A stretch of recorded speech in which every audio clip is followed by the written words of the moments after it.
Es un placer, queridos hermanos, volvernos a encontrar para estudiar la Biblia con la ayuda del libro Testimonio Completo. Lo que debemos analizar es lo que corresponde para esta semana del 4 al 10 de marzo. Recordando, estamos en la sección 2 del libro, con el título Comenzó una gran persecución contra la congregación. Todo lo que se está revisando en esta sección es desde el capítulo 6 del libro de los Hechos, versículo 8, hasta el capítulo 9, versículo 43. Y estamos en el capítulo 6. Esteban lleno de favor divino y de poder. Lecciones del valeroso testimonio de Esteban ante el Sanedrín. Para esta ocasión debemos iniciar desde la página número 50, párrafo 18, hasta el párrafo 24. Así que empecemos a revisar los detalles. El párrafo 18 tiene como pregunta: ¿de qué maneras debemos imitar a Esteban? Cuando uno repasa esta sección del relato de los Hechos, se da cuenta que el discurso de Esteban era una clara demostración que él conocía muy bien las Escrituras. Y recordemos que en esa época no se tenía la palabra de Dios como hoy la tenemos en un solo libro. Eran rollos y para conocer toda esta historia bíblica se envolvía mucho esfuerzo, mucho sacrificio. ¿Cuál es el ejemplo hacia nosotros? Que si queremos imitarlo, debemos ser buenos estudiantes de la Biblia. Como dice 2 Timoteo 2:15, manejar la palabra de la verdad correctamente.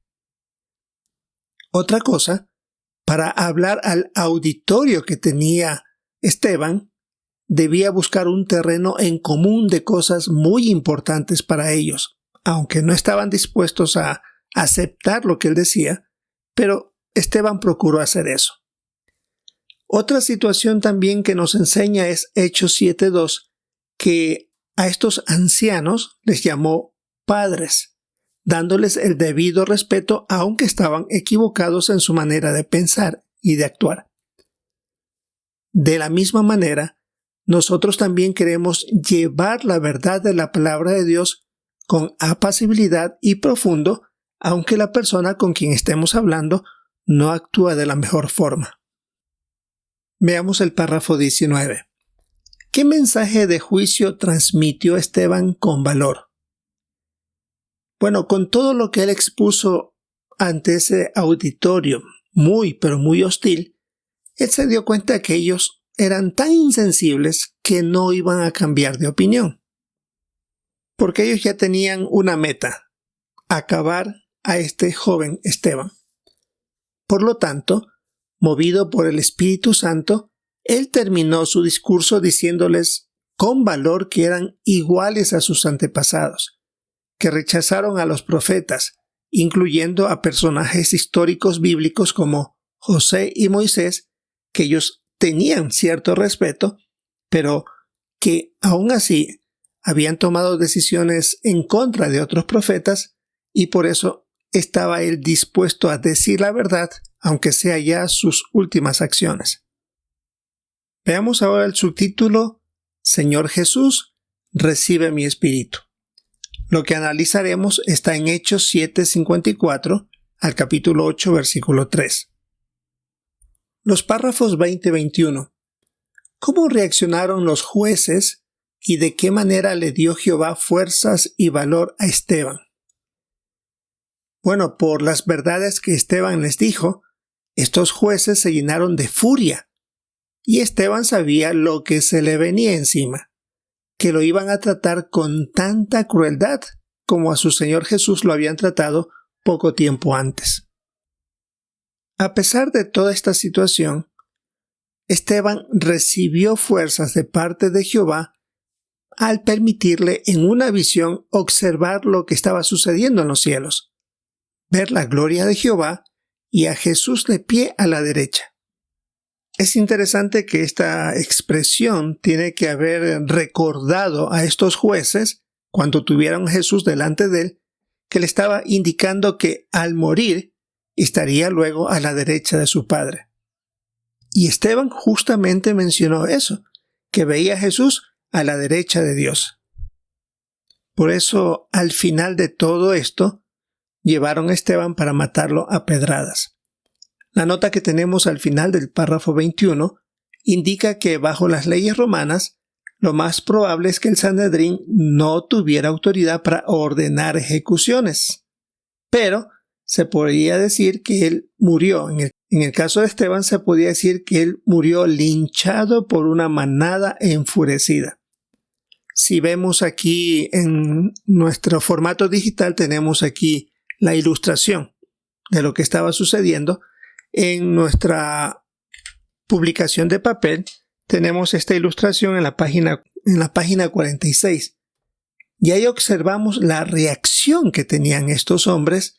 Se tapaban sus oídos para no escuchar lo que le estaba diciendo con tanta tranquilidad, pero ellos estaban furiosos, como dice el relato de Hechos, en el corazón, es decir, desde su interior estaban ellos dispuestos a acabar con la vida de este personaje bíblico. Volvamos a la página 51 y tenemos los párrafos 22 y 23. ¿En qué se pareció la muerte de Esteban a la de su Señor? ¿Por qué podemos sentirnos tan seguros como Esteban? El relato bíblico indica que Esteban murió con el corazón lleno de paz, confianza y de perdón hacia sus asesinos. Entre sus últimas palabras dijo: Señor Jesús, recibe mi espíritu. Con esta expresión estaba demostrando que él estaba al tanto de lo que Cristo había dicho, que él era la resurrección y la vida. Así que estaba dejando en sus manos el volver a vivir. Por eso, imitando este ejemplo, podemos sentirnos tan seguros como Esteban, ya que Jesús es rey ahora, tiene la autoridad que ha recibido de parte de Jehová, este poder extraordinario para dar vida a los que han muerto. Y eso nos da confianza, garantía del cumplimiento de sus palabras. Y aquí en el formato digital se nos pone el recuadro que tenemos que revisar sobre Esteban, testigo y mártir. En la edición impresa, la de papel, en la página 48 tenemos ese recuadro. ¿Qué es lo que se aclara aquí? Se utiliza que Esteban era un mártir, y esta palabra griega, al traducírsela a español, significa testigo.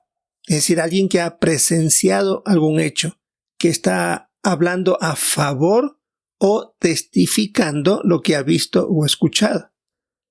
Y ya que Esteban estaba hablando acerca de Jesús, se lo califica como un mártir o un testigo.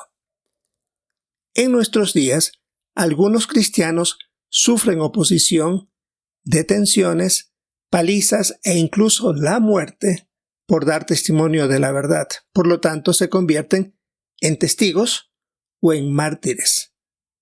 Por eso se dice que Esteban fue el primer mártir cristiano. Y hoy día, por supuesto, muchos de nuestros hermanos pueden ser considerados de la misma manera.